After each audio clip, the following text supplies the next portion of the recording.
Bueno, continuando con anemias regenerativas, veremos ahora aquellas que implican un trastorno en el metabolismo del eritrocito, específicamente las enzimas que participan en él. Entonces, de anemias vimos las regenerativas, estamos viendo ahora las regenerativas, las que se producen por hemólisis, en este caso son las corpusculares, por problemas en el metabolismo. Metabolismo del eritrocito, recordemos que tenía un metabolismo glicolítico por el vía de Enden-Meyeroff y de las hexosas, el metabolismo de síntesis de glutatión y síntesis del nucleótido. Son un conjunto, las alteraciones de déficit enzimáticas eritrocitarias son un conjunto de patologías hereditarias que se caracterizan por la disminución de la actividad de alguna de las enzimas que intervienen en el metabolismo del glóbulo rojo. Afectan a las enzimas de la vía de Enden-Meyeroff, a las enzimas del metabolismo óxido-reductor y más raramente a las enzimas de metabolismo nucleotídico, piridin 5' nucleotidasa, adenin desaminasa y adenilatocinasa. Vía de Enden-Meyeroff o glucólisis anaeróbica. Si ustedes se acuerdan, cuando vimos en fisiología, esta vía era la que producía ATP y NAD. Entonces tenemos dentro de la vía glucolítica dos enzimas fundamentales, que son la glucosa 6-fosfato deshidrogenasa y la glutatión reductasa, de la producción de NAD reducido y glutatión reducido, y piruvato quinasa en la producción de ATP. Recordemos el ATP, para qué se utiliza, y esto es fundamental que lo tengamos presente porque de aquí va a salir luego la causa de la hemólisis. El mantenimiento de las bombas de membrana dependientes de ATP, la membrana de sodio, potasio, la membrana de calcio, síntesis de glutatión reducido, rescate de los nucleótidos de adenina, el NAD reducido, mantener la forma bicóncava, incorporar ácidos grasos a la membrana e iniciar la fosforilación de la glucosa. Entonces estas son las 5 funciones básicas que cumple el ATP dentro del eritrocito. Por lo tanto, tener presente entonces que la producción de ATP involucra principalmente a la piruvato quinasa. Si se ve alterada, entonces va a empezar a fracasar en esas 5 funciones. Entonces, comencemos viendo el déficit de piruvato quinasa. ¿Cuál es la herencia? Autosómica recesiva, hay más de 500 casos en el mundo, lo cual implica que es muy poco frecuente. Portadores heterocigotas, hay un 1% de prevalencia en el norte de Europa, generalmente no tienen expresividad clínica, eso es, digamos, lo bueno, que si bien presentan entonces uno de sus genes alterados, no hay clínica. Los homocigotas o doble heterocigotas se manifiestan con una anemia hemolítica crónica, ¿sí? Estas son las anemias hemolíticas que se compensan, de intensidad variable, que pueden presentar ictericia neonatal o manifestación en la primera década de la vida.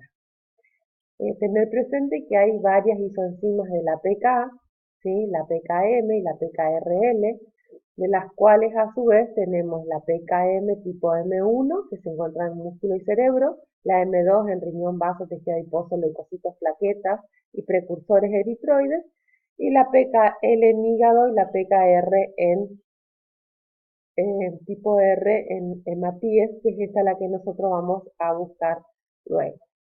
El cuadro hematológico, entonces, presencia de equinocitos, también conocidas como Burcell, da una fragilidad osmótica normal, anemia intensa, y es una anemia hemolítica crónica no esferocítica, regenerativa con reticulocitosis o reticulocitos mayores del 15%.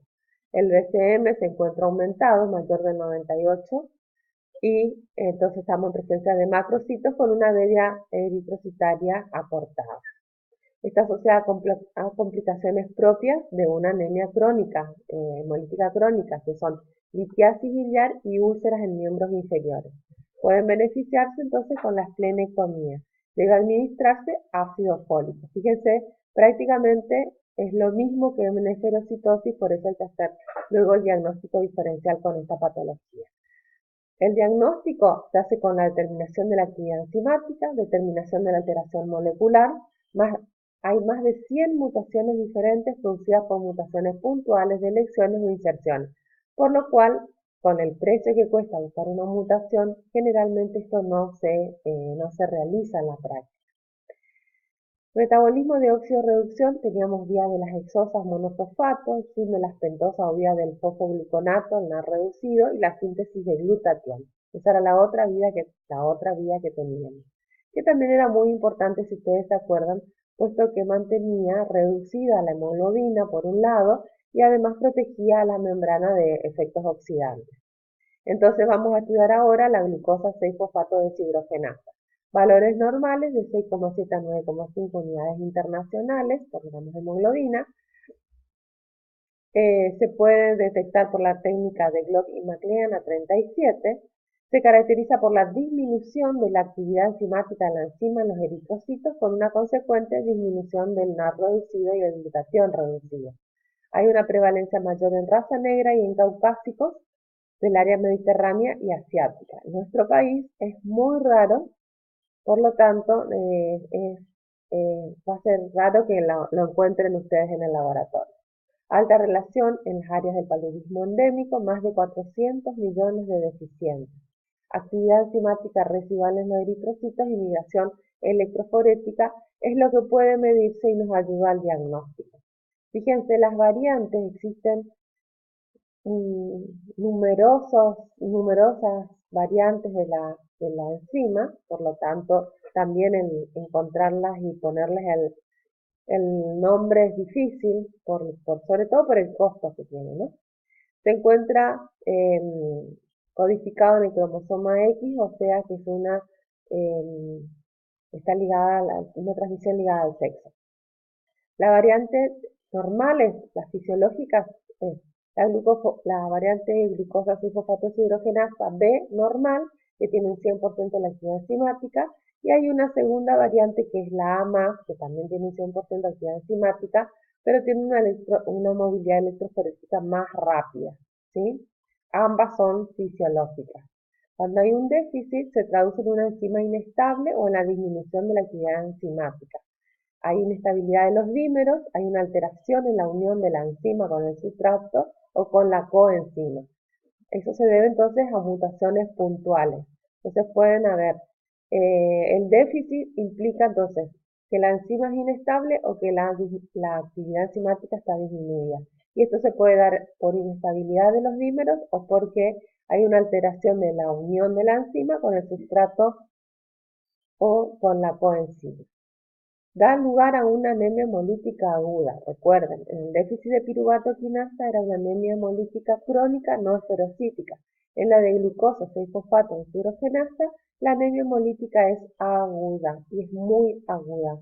Produce una ictericia neonatal, es una anemia o depende si existe solamente una escasa disminución de la actividad enzimática puede dar origen a una anemia hemolítica crónica no esferocítica. Pero esta es la que ya vamos a ver ahora, la clínica más frecuente. Entonces, la clínica. Pasan de ser asintomáticos, o sea, de poseer esa enzima con esa mutación, a una crisis hemolítica. Y esto sucede cuando se pone en contacto con un oxidante. Ese oxidante puede ser un medicamento, algún alimento o algo. Entonces, se produce un estrés oxidativo al cual nuestro eritrocito con las enzimas mutadas, con baja actividad biológica, no pueden responder, por lo tanto, la hemoglobina, lo primero que va a pasar es oxidarse, se va a unir, va a precipitar, se desnaturaliza y va a formar cuerpos de Heinz. Esos cuerpos de Heinz van a llevar a la hemólisis. La anemia hemolítica es intensa y aparece bruscamente a las 24-48 horas después de la ingesta de esos oxidantes que dijimos, que pueden ser medicamentos, pueden ser habas, infecciones o bien que cambie el medio, por ejemplo en la cetoacidosis diabética. La hemólisis es intravascular porque es aguda, o sea, no le da tiempo al sistema reticular endotelial de compensar. Las orinas aparecen oscuras porque aparece presencia de hemoglobinuria con un cuadro de cefalea, fiebre e ictericia. nos va a dar en el frotis la presencia de poiquilocitosis con presencia de células irregularmente contraídas, hemifantasmas, eritrocitos con doble coloración, con forma de cáscara de huevo llamadas white cell. Entonces, estas son las formas que vamos a ver. Recién dijimos que la hemoglobina al oxidarse se desnaturaliza y forma los cuerpos de Heinz al precipitar.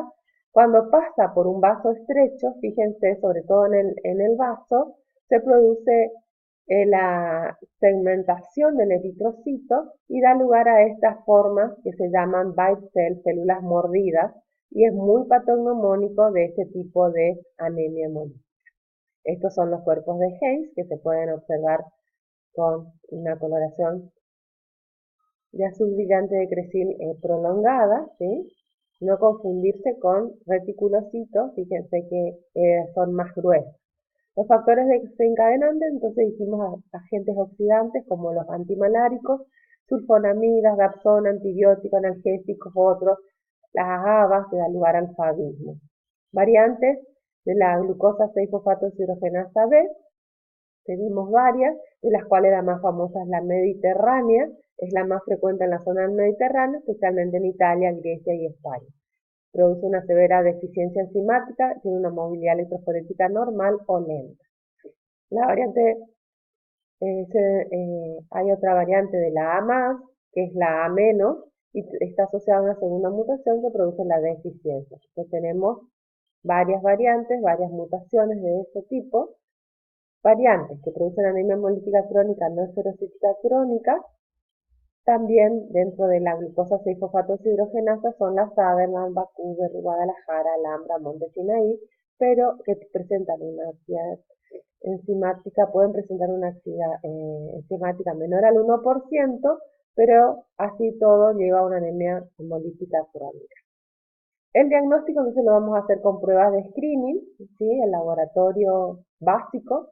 Primero diagnosticar la anemia, que sea una anemia hemolítica, que sea anemia hemolítica regenerativa, ver la morfología y todo eso nos va a llevar a sospechar, y por supuesto la historia clínica del paciente, que nos llevará a sospechar de una anemia hemolítica por un defecto enzimático, por lo que vamos a hacer la determinación de la actividad enzimática eritrocitaria, la movilidad electroforética de las enzimas, estudio familiar, biología molecular por PCR, o podemos llegar a hacer la secuenciación del DNA, pero ya con fines más investigativos. Un test que se realizaba hasta hace poco, que es bastante artesanal y sirve para orientarnos, es el test de Brewer, donde se estudia la capacidad que tiene el eritrocito de reaccionar frente a oxidantes. También se puede determinar la actividad enzimática, entonces utilizando reacciones donde se detecta la producción de NAT reducido. Si existe la enzima, se produce; si no existe, entonces va a dar baja la actividad. O bien estudiar la movilidad electroforética, acá vean estas manchitas, si bien que nos ayuda, nos orienta para hacer el diagnóstico. También hay que hacer pruebas complementarias para hacer el diagnóstico diferencial, entonces se hace fragilidad osmótica, autohemólisis, vida media del glóbulo rojo, aptoglobina, hemopepsina, LDH, bilirrubina, urobilina en orina, hemosideриnuria. Todas estas pruebas que nos van a servir para hacer el diagnóstico de una anemia hemolítica, ¿no? Otros enfoques del laboratorio puede ser hacer biología molecular, que es la única que permite detectar el 100% de los portadores, porque muchas veces son asintomáticos, pero no se olviden entonces que tenemos demasiadas mutaciones, entonces el trabajo va a ser engorroso. En la actualidad existen estos kits donde se colocan unas gotitas de sangre, se deja correr y aparece un cambio de color, y eso nos indica la presencia o no de la enzima normal. Son mucho más fáciles de hacer, tienen muy poca muestra, ¿sí? Y utiliza entonces la capacidad que tiene la enzima del eritrocito para reaccionar frente a oxidantes, en este caso un colorante, que cambia de color. Tratamiento. No tiene tratamiento específico, evita sustancias oxidantes, evitar las sustancias oxidantes o transfusiones cuando se requiera. Bueno, veamos qué aprendimos. Les dejamos un un caso clínico para que lo estudien, que lo vamos a conversar luego en clase. Muchas gracias, nos vemos.